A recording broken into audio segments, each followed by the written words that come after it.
Vous me demanderez peut-être quels sont ces hommes que j'appelle affairés. Ne croyez pas que je donne ce nom seulement à ceux qui ne sortent des tribunaux que lorsque les chiens viennent les enchasser,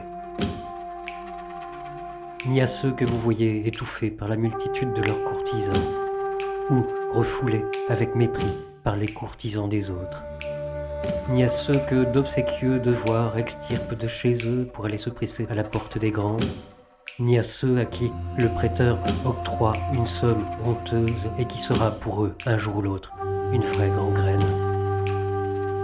Non, il est des hommes pour qui le loisir même est affairé. À la campagne, dans leur lit, au milieu de la solitude, aussi éloignés soient-ils du reste des hommes, ils sont insupportables à eux-mêmes. La vie de ces gens-là ne peut pas être appelée une vie oisive. Elle leur est une activité, comment dirais-je, laborieusement désœuvrée. Diriez-vous qu'il ne fait rien, l'amateur qui, avec minutie, s'occupe à ranger symétriquement des vases de Corinthe que la manie de quelques curieux a rendus précieux? Ou celui qui passe la plus grande partie de son temps à polir d'une laine de vieux métaux rouillés? Ou celui qui va au gymnase pour contempler de jeunes combattants dans les coulisses où ils s'enduisent et se frottent d'huile? Et celui qui s'amuse à assortir en fonction de l'âge ou de la couleur les champions accoutumés à la victoire? Ou celui qui, ostensiblement, se charge de nourrir l'appétit des athlètes les plus célèbres?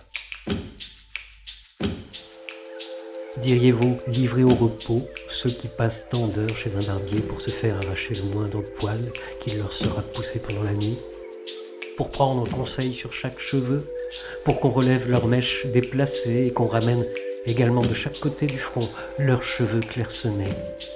Comme ils se mettent en colère si le barbier, croyant avoir affaire à des hommes, met à les raser un peu de négligence. Comme il rentre en fureur s'il leur a coupé le poil d'un peu trop près, si quelques cheveux dépassent des autres, si tous ne tombent pas en boucle bien égale. Est-il un seul d'entre eux qui ne préfère pas voir sa patrie en désordre plus que sa coiffure, qui ne soit pas plus inquiet des coquetteries de sa tête que de sa santé, qui ne préfère pas être bien coiffé plus qu'honnête homme? Appelleriez-vous oisifs ces hommes toujours occupés entre le peigne et le miroir? Et que sont donc ceux qui ont l'esprit sans cesse tendu à composer, entendre et réciter des chansons et qui, forçant leur voix formée par la nature à rendre facilement des sons simples, lui font exécuter les modulations affectées d'une mélodie langoureuse? Leurs doigts battent sans cesse la mesure du chant quelconque qu'ils ont dans la tête, et au milieu même d'affaires sérieuses, dans des circonstances tristes,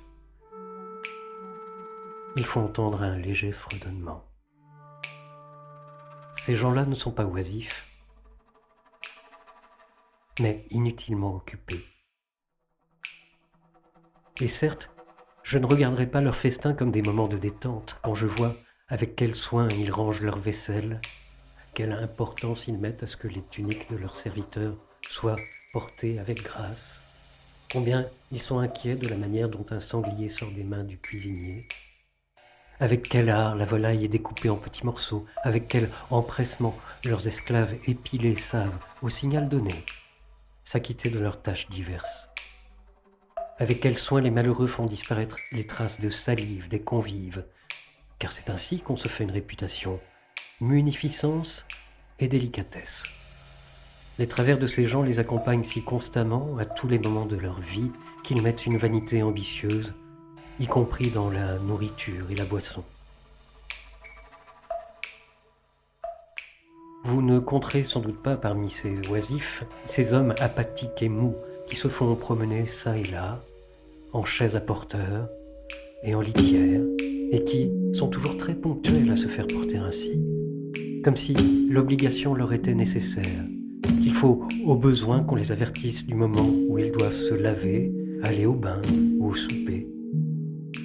Si profonde est l'indolence où ils se morfondent qu'ils n'arrivent pas à savoir par eux-mêmes s'ils ont de l'appétit. J'ai entendu dire d'un de ces délicats, si toutefois on peut nommer délicatesse ce complet oubli de la manière de vivre qui convient à un être humain, qu'au moment où plusieurs bras l'enlevaient du bain et le plaçaient sur un siège, il demanda Suis-je assis? Et cet homme, ignorant s'il est assis, pensez-vous qu'il puisse mieux savoir s'il vit, s'il voit, s'il dort? Je ne saurais dire s'il mérite plus de pitié d'être capable d'une telle ignorance, ou de la jouer. Car si ces gens-là oublient réellement bien des choses, ils feignent aussi d'en oublier beaucoup. Certains travers les charment comme la preuve d'une situation brillante, comme s'il n'appartenait qu'à un homme obscur et méprisable de savoir ce qu'il fait. Allez dire maintenant que nos humoristes épaississent le trait quand ils tournent en ridicule les excès de notre luxe. Ils en oublient certainement beaucoup plus qu'ils n'en inventent. Oui, dans ce siècle ingénieux, uniquement pour le pire, les vices chaque jour plus nombreux ont connu un développement si incroyable que l'on devrait plutôt accuser nos caricaturistes d'en atténuer le tableau. Quoi? Il existe un homme tellement engourdi par les plaisirs qu'il a besoin d'apprendre par un autre qu'il est assis? Un tel homme n'est même pas oisif, il faut lui donner un autre nom. Il est malade? Bien plus, il est mort. Celui qui est oisif a le sentiment de son oisiveté. Mais l'homme qui a besoin d'un autre pour avoir conscience de la position de son corps, comment pourrait-il se rendre maître d'une portion quelconque de son temps ?